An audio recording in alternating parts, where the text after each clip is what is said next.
ወደ ቤት ስለተመለስክ ደስ ብሎኛል። በጣም ደስ ብሎኛል። እንኳን ደስ አለሽ።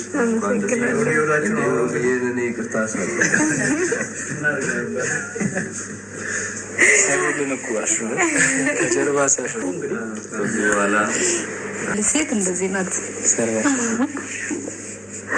አለምን ግን እኔ እንጃ ከብዶኛል በጣም።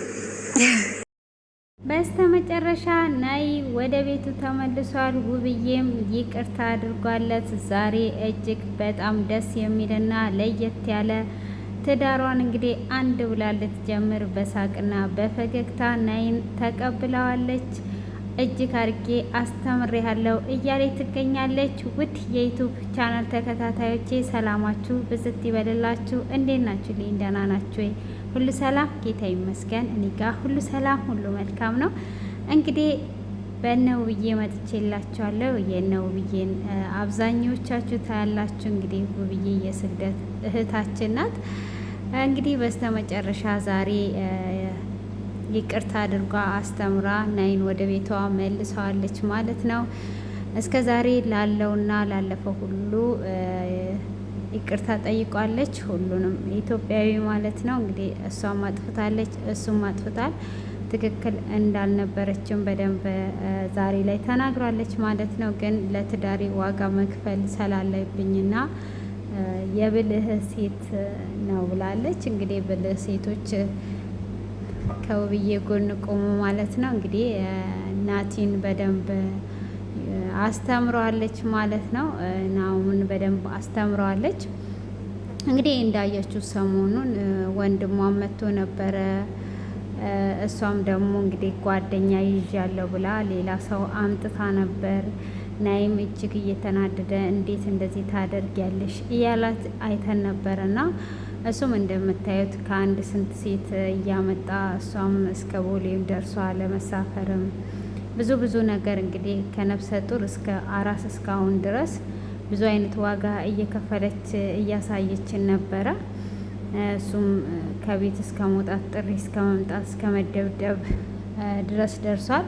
በስተ መጨረሻ ያው ምን ባደርግ እሱን ላስተምረውና ምን ባደርግ ወደ ቤቴ ልመልሰው እችላለሁ በማለት ከወንድሟ ጋርና ከወንድሟ ጓደኛ ጋር ተመካክሯ እንግዲህ እኔም የራሴን ህይወት ጀምሬያለሁ፣ አንተም የራስን ህይወት ጀምር ስትለው ናይ እንግዲህ እሷን እየተሰማትን ስሜት እሱ ያው እሷ ምን ታመጣለች፣ ማን አለ፣ ሴት ናት፣ ምንም ማድረግ አትችልም ብሎ እሱ ብቻ ሴት ማመላለስ እንደሚችል ነበር እንግዲህ እስከ ቤት ሴቶቹን እያመጣ ብዙ ነገር ሲናገሯት ስታለቅስ ነበር እያየን የከረሙ ነውና እሷም እንግዲህ እስቲ እኔ የተሰማኝን ስሜት እኔ ወንድ ሳመጣ ምን አይነት ስሜት ይሰማዋል በማለት አስቤ ነው። ወንድሜም ትዳሬን ነው የሚፈልገው፣ በጣም መልካም ወንድም ነው፣ ትዳሬን ለማቆየት እንጂ ለማፍረስ አይደለም ብላለች። እና ብዙ የተለያዩ ነገር ተናግሯለች። ያው እኛም ከምናየው እንግዲህ በአሁን ሰዓት እሷ አራስ ናት። መቼም ስለ ትዳር አታስብም።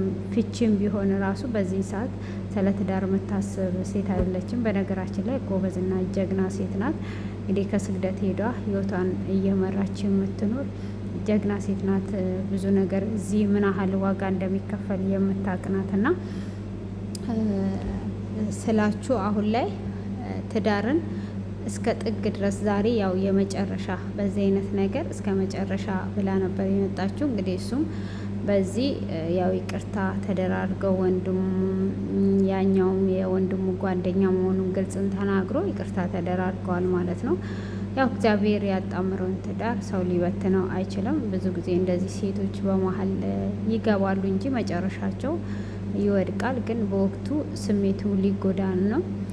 ያስለቅሳል፣ ያሳዝናል፣ ውስጧንም ይጎዳል። ሆኖም ብትጎዳ ግን ያው ትዳሯን መልሷለች እና የድሮ ፍቅራቸው በፍቅር የሚሰሩት ነገር ብዙ እይታም ነበራቸው፣ ብዙ ትምህርት ነበረው እና በዚህ ሰዓት እንደዚህ አይነት ነገር ማድረጋቸው አንድ ላይ መመለሳቸው እጅግ በጣም ደስ ይላል። ውብዬ እንኳን ደስ አለሽ፣ ናይም እንኳን ደስ አላችሁ እና እጅግ በጣም ነው ደስ የሚለው። እንግዲህ ሰሞኑን ደስ የሚል እየሰማን ነው። እንደምታዩት እንግዲህ ሩታም ወደ አዲስ አበባ ተመልሷ እጅግ ደስ የሚል አቀባበል ተደርጓላት ሩታም ወደ ቤቷ ተመልሷለች። እና ሁልጊዜም እንደዚህ ተደስታችሁ ኑሩ።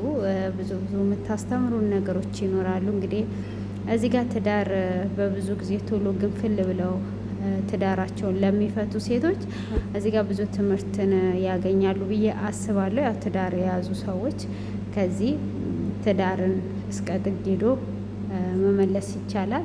እሱ ሲያመጣ ያው እሷን ብታመጣ ግን ያልሆነ ነገር ውስጥ አለመግባት በትክክለኛው መንገድ መሄድ። አሁን እንግዲህ እሷ አራስ ናት፣ እንደዚህ ታደርጋለች ብሎ ማንም የሚያስብ የለም እና በጣም ደስ ብሎኛል። በነገራችን ላይ እንደዚህ ፍቅር ነው ደስ የሚለው፣ ጸብ ምናምን አያምርም።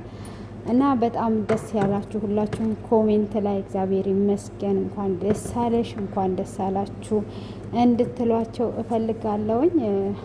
ደስታቸው ያስደሰታችሁ ሁላችሁም ማለት ነው። እና እግዚአብሔር ይመስገን እንግዲህ ይሄ ደስታቸው እንዲዘልቅ ጸሎት አድርጉላቸው ሁላችሁም። እና ውድ የተከበራችሁ ቤተሰቦቼ እጅግ ከልብ አመሰግናለሁ። እኔንም እያበረታታችሁኝ ስላለ ከልብ እያመሰገንኩኝ እንግዲህ ለዛሬ ያመጣውላችሁ ይህንን ይመስላል። እንግዲህ የነሩታንም ወደ ቤት ስትገባ እንዴት እንደተቀበላት የማመጣላችሁ ይሆናል። እንግዲህ የቤት ስጦታዋን አይታችሁታል። በጣም ደስ የሚል ፕሮግራም እና ቆይታ ነበረ። አሁን ደግሞ ቤት ስትገባ የነበረው ድባብ እጅግ በጣም ደስ የሚል ድባብ ነበረ። እንግዲህ በዚሁ ጋሽም እሰይ ስለት የሰመረ ለመድኃኒዓለም ተስዬ ነበረ። በኢየሱስ ቀን በቀኑ ልጄ ወደ ትዳሩ ተመለሰ እያለ እጅግ ደስ እያለው እያየን ነው ማለት ነው። እና በጣም ደስ ይላል እላችኋለሁ ውድ ቤተሰቦች። እንግዲህ የሰው ደስታ የሚያስደስታችሁ ሁሉ እግዚአብሔር ይመስገን፣ ትዳራችሁ ይስመር እያላችሁ ኮሜንት አድርጉላችኋለሁ። እስከዚህ ሰዓትን በትዕግስት ስለተከታተላችሁኝ ከልብ አመሰግናለሁ። ተባርኩልኝ። መልካም ምሽት። ይህንን ደስ ስላለኝ ነው ይዤላችሁ የመጣሁት ማለት ነው። ይሄን ልላችሁ ነው።